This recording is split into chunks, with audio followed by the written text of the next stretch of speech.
اللہ العظیم۔ محترم صدر جلسہ، معزز اساتذہ کرام اور مہمانان نظام، میں آج آپ حضرات کے سامنے دینی مدارس کی اہمیت و افادیت پر لب کشائی کی اجازت چاہتا ہوں۔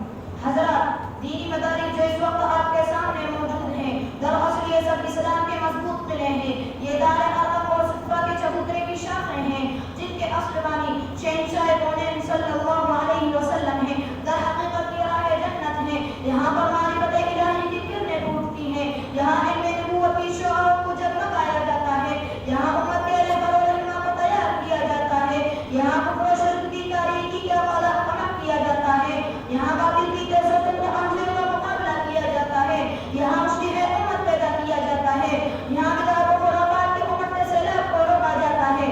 مخاطبین محترم، بہت ہی حیرت کی بات ہے کہ اس کے باوجود لوگ یہ شکایت کرتے ہیں کہ دینی مدارس نے دنیا کو کیا دیا۔ میں پوچھتا ہوں کہ دینی مدارس نے دنیا کو کیا نہیں دیا؟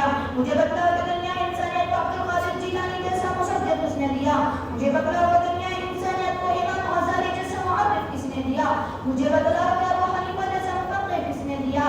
مجھے بتلاؤ کہ اشرف علی تھانوی جیسا مفکر کس نے دیا؟ مجھے بتلاؤ کہ شیخ الہند جیسا مجاہد کس نے دیا؟ مجھے بتلاؤ کہ انور شاہ کشمیری جیسا محدث کس نے دیا؟ مجھے بتلاؤ کہ حسین احمد مدنی جیسا اولو العزم کس نے دیا؟ مجھے بتلاؤ کہ قاری طیب جیسا مدبر کس نے دیا؟